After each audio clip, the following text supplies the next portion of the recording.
Okay, let's restart. I hope you're all caffeinated and awake for the second session of this morning. So all welcome back. First, we have Sabrina Realini to talk about optical analysis of the ALMA Band 9 front end for a possible upgrade. Take it away, please. Okay, so good morning, everyone. And I'm Sabrina Realini, and I'm a postdoc at Kaptein Institute in Groningen. And I'm working with the NOVA group in the R&D team. And so first of all, I would like to thank the organizer for letting me show my work on the ALMA Band 9 front end, even if my talk will be slightly different from the rest of the talk that we've seen until now, because it focuses more on the instrumental side of ALMA. And so currently I'm working for a project called Full 2SD Receiver Upgrade for ALMA Band 9 implementation study.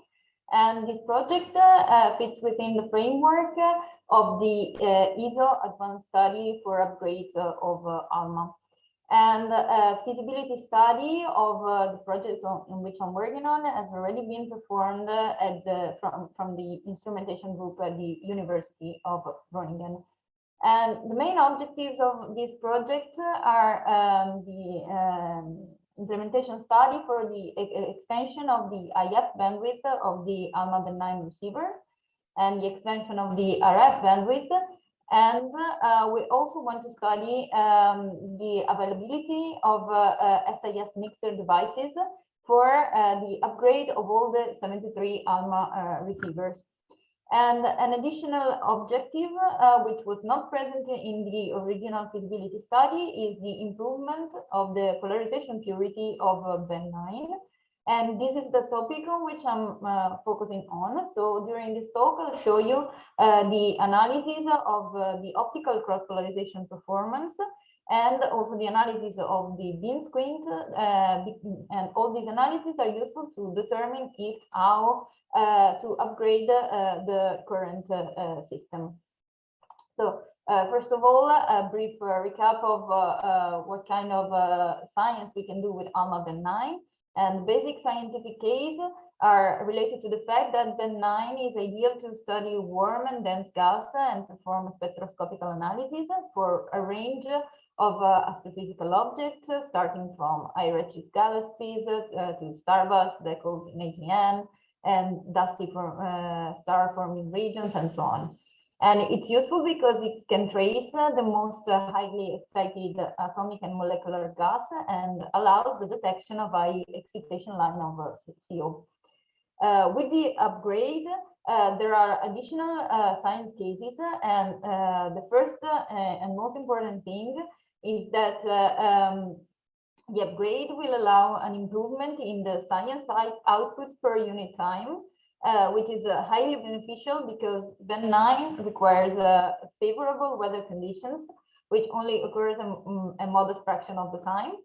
And beside that, the European Science Advisory Council has identified additional science cases, especially related to the polarization capability. And some examples are the study of magnetic fields in dense environments of circumstellar envelopes around old stars, but also high mass star-forming regions, and also the study of the dust settling and grain growth in accretion disks. And so let me briefly introduce the receiver layout and its optical system. So the ALMA Band 9 receiver units, which you see here, that are called cartridges, are installed in the telescope front end. And they have been designed to detect and down-convert through orthogonal linear polarization component of the light, which is collected by the ALMA antennas. And in particular, the Band 9 works in the frequency range from 600 to 720 gigahertz. So the light that is collected from ALMA antennas and enters the front end and is refocused with a compact arrangement of mirror, which is placed inside the cartridge, and you see here. And this picture here shows the conceptual design of the Band 9 optical assembly. So the radiation collected and imaged by the telescope after entering the cryostat through a vacuum window and a set of infrared filters, is refocused in a reflective optics. So here is the light that we call RF. And so the optical system contains a polarizing grid here, which splits the light into two orthogonal linear polarization. And it contains also two beam splitters, one here and one here, that allows to combine the beam splitted by the grid with a local oscillator signal, which allows then the down conversion of the signal.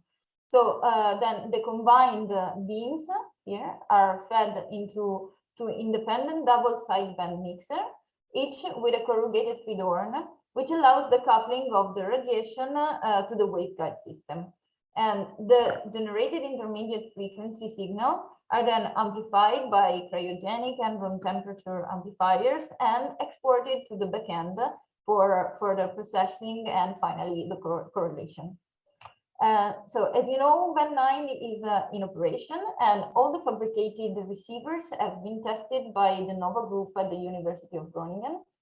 And several parameters have been characterized, starting from the heterodyne sensitivity, gain compression, output power, phase stability. But what I'm mainly interested in are measurements of the antenna beam pattern, which are performed as near-field measurements with a linear scanner. And here you see an example of the result of the near-field amplitude pattern and phase pattern.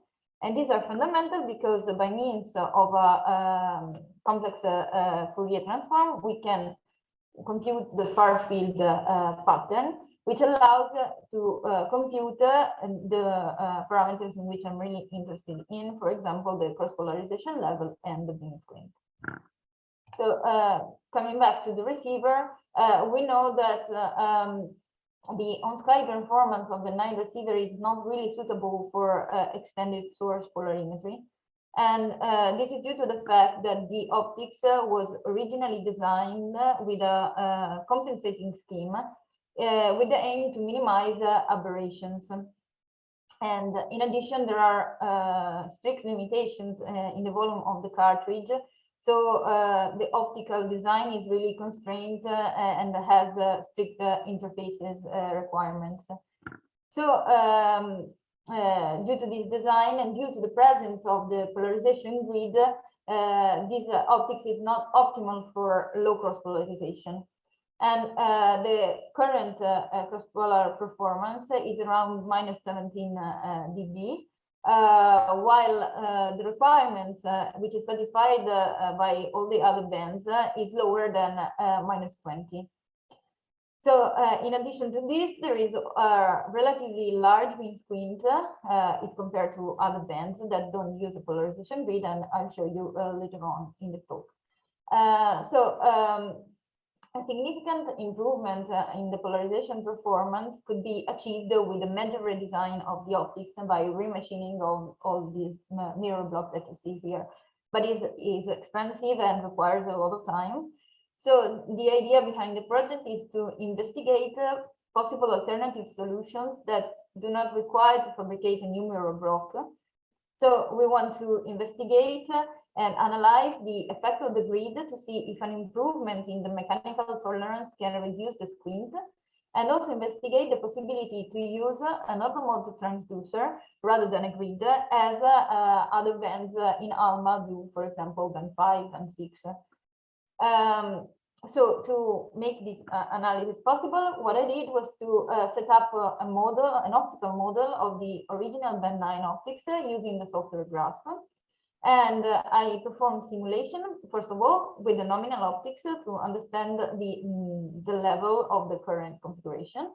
And I compared that with the measurements because measurements are available, and to check the validity of the model. And then I simulated the optics without the grid to see what is the best cross-polarization level which we can achieve with the current configuration of the mirrors.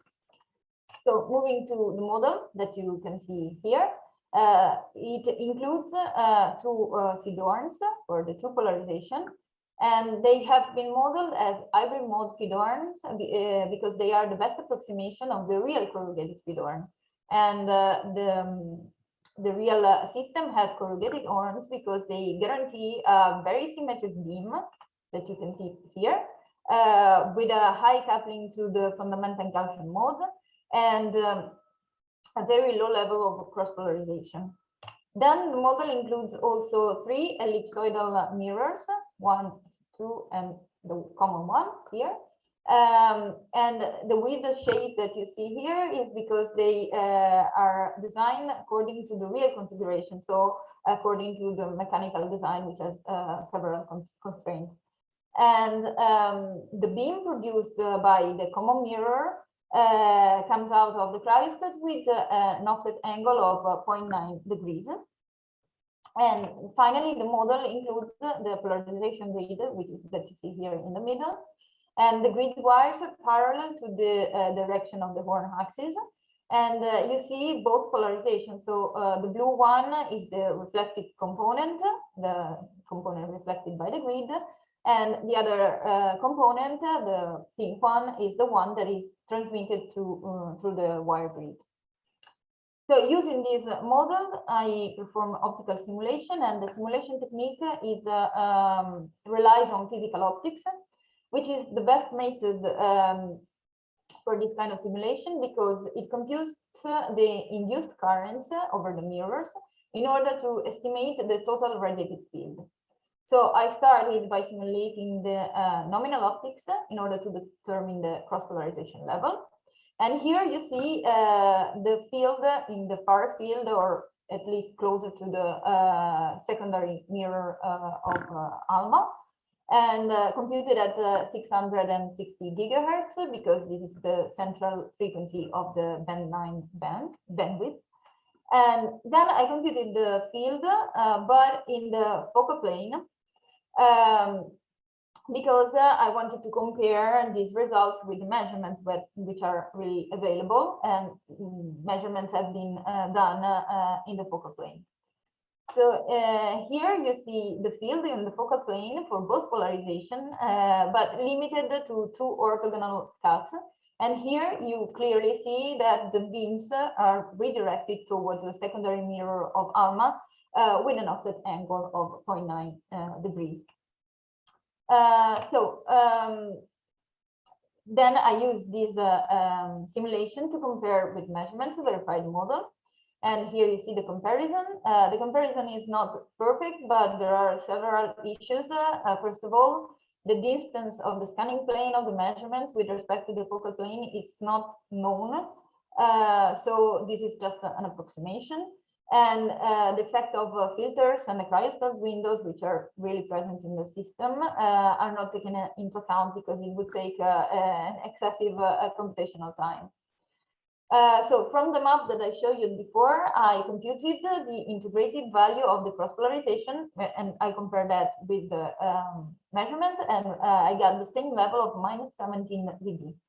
And I recall you that the original requirement is lower than 20 and better minus 21 dB. Then I repeated the same simulation by removing the grid to get an idea of what is the best cross polarization level that we could achieve without the grid. And if we used the existing optical assembly in a single horn configuration, so using an orthomode transducer, which is a waveguide component that allows to separate the 2 polarizations. And in this case, I got a level of minus 22.8 dB. So we see that a first result. 1 minute left. Okay. The first result is that we can go through within the specification with this approximation. Another important thing for polarimetric observation is the beam squint, which is related to the misalignment of the 2 orthogonally polarized beams, because as we've seen, they follow different optical paths. And the specification for ALMA on the beam squint is lower than 10% of the full width of maximum. And so this beam squint is important because it's very difficult to calibrate it out, and it translates directly into an error on Stokes Q across the field of view. So the pictures that you see here show the on-sky polarization beam squint in units of the full width and maximum. And these results are for band 5, band 6, band 9, and band 10. And you see that band 5 and 6 that use an OMT-based solution show a squint well within 2% of the full width and maximum, while other bands that use the wire grid show much larger scatter. So there is a clear distinction between the two ways of separating the polarization. And so what I did was the main question is what causes the scatter in the beam squint, and I tried to investigate whether the scatter could be reduced within the 2% by reducing the mechanical tolerance of the grid. And I did this with the simulation using the optical model that I showed you before. And I tried to turn the grid around its main axis by 1 and 2 degrees. And here you see the result. And you see that the scatter of band 9 squint lies on a line which has a inclination close to 45 degrees. And red dots and orange dots are the results by turning the grid. And unfortunately, the red points have an inclination of around 67 degrees. So this does not the tolerance in the mounting of the grid does not completely explain the scattering in the beam squint. But this is just a preliminary result.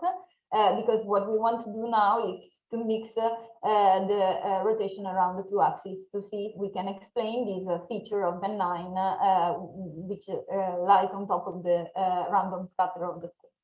So to conclude, I've shown you the analysis I performed on the cross-polarization level, and we've seen that one possible upgrade for cross-polarization is to remove the grid and use an orthomode transducer to separate polarization.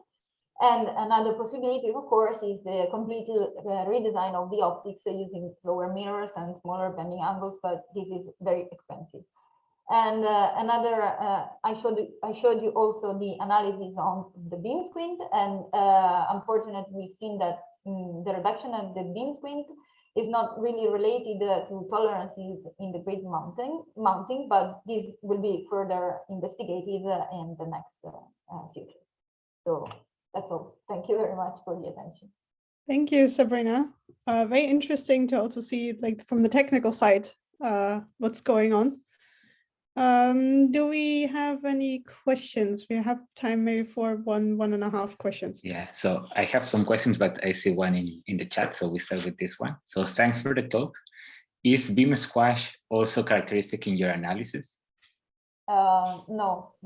I focus only on the squint because it's more polarization related in this case.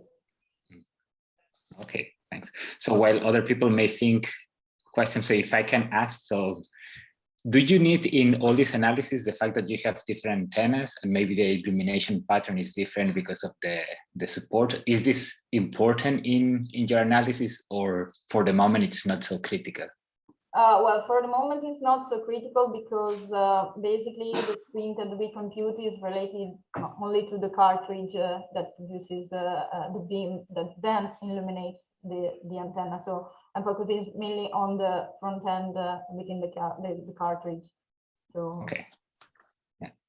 There is another question if there is time. Yeah, I hope okay. it's quick. But I hope it's short. So it's great talk. So from your expectation, when would the new backend will be installed? Well, when will it be built and installed? So if it gets... I don't know, but in several years, because this feasibility, this study is still ongoing and will finish within, let's say, 4 or 5 months. But this is just a possibility, and then it will be will take a long time to